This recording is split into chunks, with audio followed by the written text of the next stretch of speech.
One thing we do bad in life is we put all these people above you. Never put anybody above you, man. Make it an even playing field. But you can't make it an even playing field if you're not working your ass off.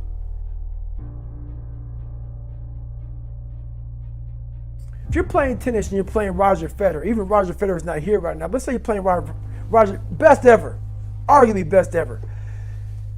But I'm good at tennis. But Roger's the best ever. That's in my fucking head. In your mind, you're thinking, man, that's the best person in the world to serve. This is how I thought about Navy SEALs. So what happens is, 2 sets fly by. Roger smokes you 6-0, 6-0, or 6-0, 6-1. You're like, wow, man, I can play with this motherfucker. But by the time you realize you can play with Roger Federer, it's too late. So that's what I mean by that. Don't go into any competition of life, physical, mental, emotional, whatever it may be, too late. You gotta try so hard. Know that you've worked hard as fuck to be on the even playing field. So I did that. So once I did that, your eyes open up. So now you don't see Roger Federer as Roger Federer. You see him as a fucking tennis player. So now you're competing on the first serve. So you give yourself a chance to win. So when I went to Navy SEAL training, after my first Hell Week, second Hell Week, third Hell Week, I said, man, I can compete with these guys. Not only compete with them, I'm gonna go another level. But I started looking around, seeing, man, these are really, a lot of them are normal fucking guys. And that disappointed me, but it shouldn't have. My expectations were of myself. I was grouping everybody. So that's where I realized being uncommon amongst uncommon, it's really about yourself. It's you against yourself. It's not you against them. But it sounds like that because really these guys are uncommon. Once you become a Navy SEAL or whatever you become, a big CEO, you're now common again.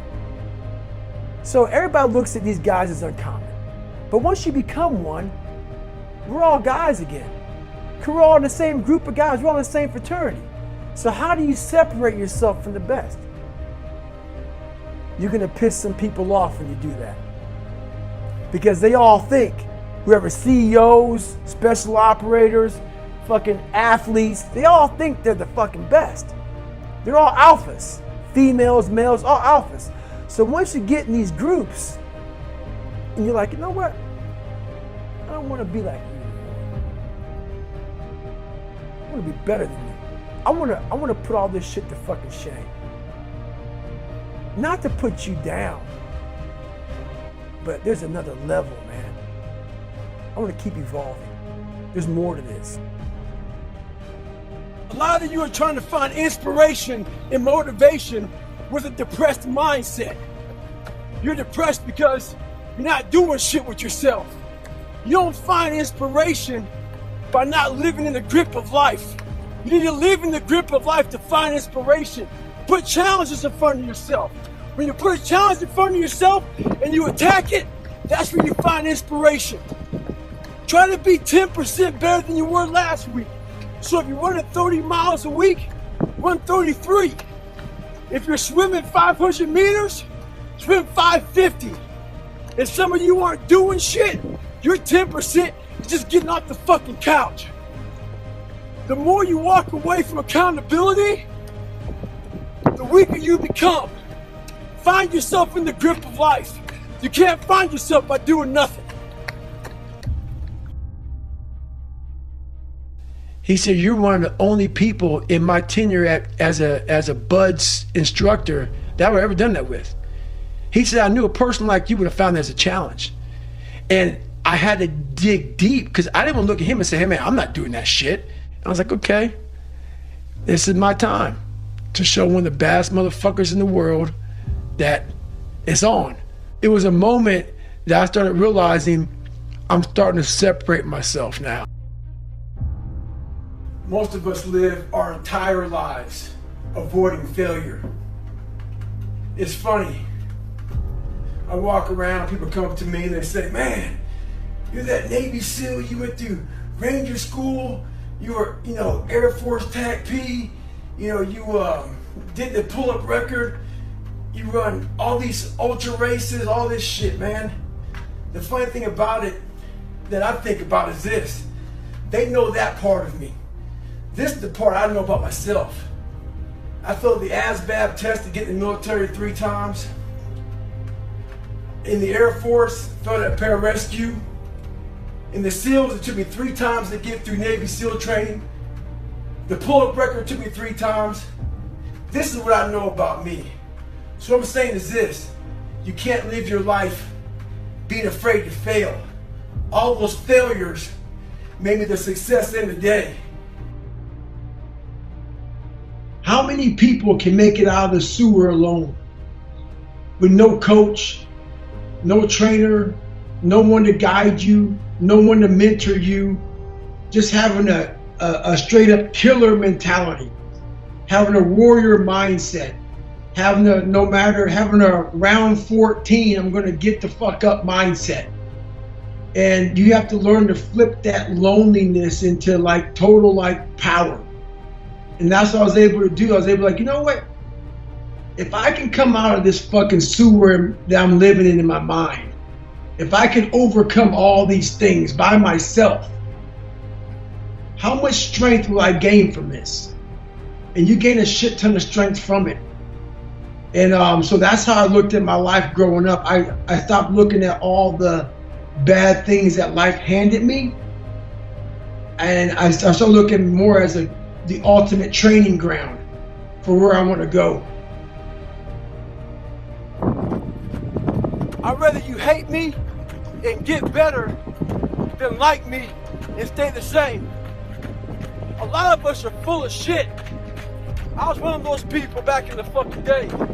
And sometimes I'm still full of shit. We think that we're working our ass off, working hard.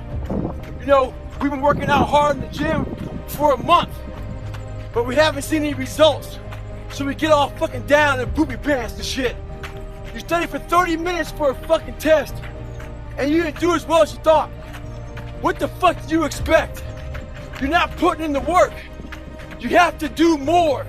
You gotta stop telling yourself that you're doing enough. In life, it's never enough until you feel this overwhelming feeling of shit, man. I'm outworking the crowd. I'm outworking everybody. I'm doing more. It's not until then, once you get there, that's when you fucking know you've done enough. With success in life comes more haters. Don't make them hurt your feelings. Use them for fuel. Use them for energy. In times of need, put them on the fucking mental Rolodex in your mind. And when you don't want to do shit, roll through your brain. Pull up that motherfucker that you need. That person who said you couldn't do something. Weren't fast enough, good enough, smart enough, where the fuck it may be. Use it for energy. Instead of killing them with kindness, torch them with fucking success. In life, we have to continue pushing past the odds. Use everything this world has to give you for fuel. In life, a lot of us believe that we're working much harder than we actually are. We think if we fucking got up early for 4 days, we've earned something. You gotta drop your entitled mindset. It's dead weight. We believe we work harder than we actually have.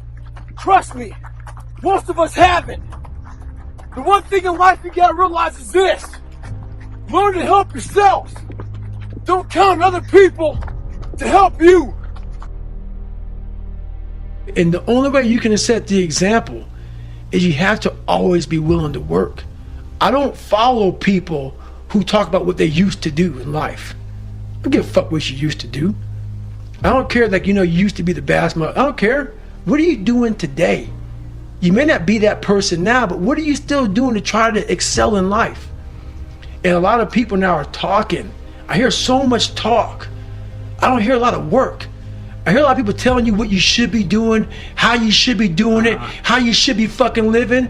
And I look at them and you're fat, you're out of shape, you look like shit, but you're telling the motherfucker how to live. No, man, I won't listen to you. There's a lot of people talking shit. I don't see the real suffering behind it, behind what you're saying. That's why everybody said, man, you talk with so much passion because it's the real fucking place. It sucks to get up in the morning time. It was raining like cats and dogs. I don't want to get my shoes on and go run. But guess what? I got my shit on and ran.